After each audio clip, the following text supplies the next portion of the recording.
Oi, pessoal, professor João Francisco. Vamos falar a respeito de editorial.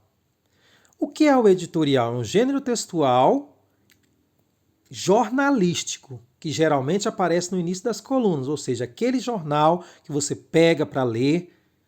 Então, ele vai aparecer ali, perto daquelas colunas. Diferente de outros textos que compõem um jornal, de caráter informativo, por exemplo, notícias, reportagens, os editoriais são textos opinativos, ou seja, aqueles que têm a função ou a finalidade de persuadir. Preste atenção nessa palavra. Persuadir é convencer o leitor a partir de argumentos consistentes, como comparações, depoimentos de autoridade, dados estatísticos de pesquisa. Dentre as tipologias textuais, eles são argumentativos. Então, resumindo, o gênero textual editorial é jornalístico, ele é opinativo, tem o objetivo de persuadir, ou seja, convencer, e ele é um tipo de texto argumentativo.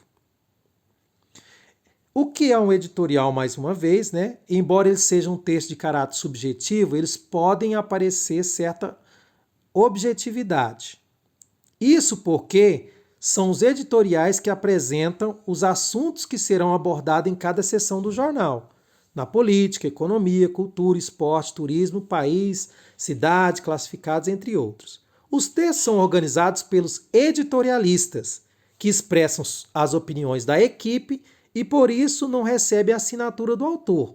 No geral, eles apresentam a opinião no meio de comunicação, ou seja, vai aparecer a opinião do jornal, ou da revista ou do rádio. Principais características dos editoriais: expressa a opinião do jornal ou revista sobre um assunto da atualidade. Qual que é a principal intenção ou objetivo? Persuadir os leitores, esclarecer ou alterar seus pontos de vista, alertar a sociedade, por vezes até mobilizá-la. A estrutura convencional organizada são entre três partes, que é a introdução, o desenvolvimento e a conclusão. O desenvolvimento é estruturado a partir de exemplificações, comparações, depoimentos, pesquisas, dados estatísticos, citações e retrospectivas históricas. A linguagem deve ser clara, objetiva e impessoal. O predomínio é da norma padrão. E, geralmente, esses verbos vêm na terceira pessoa do singular. Pode ocorrer vezes em que aparece a primeira pessoa do plural, mas geralmente a terceira pessoa do singular de forma impessoal. Um exemplo para vocês lerem, vocês podem pausar aqui o vídeo e lerem esse texto com calma.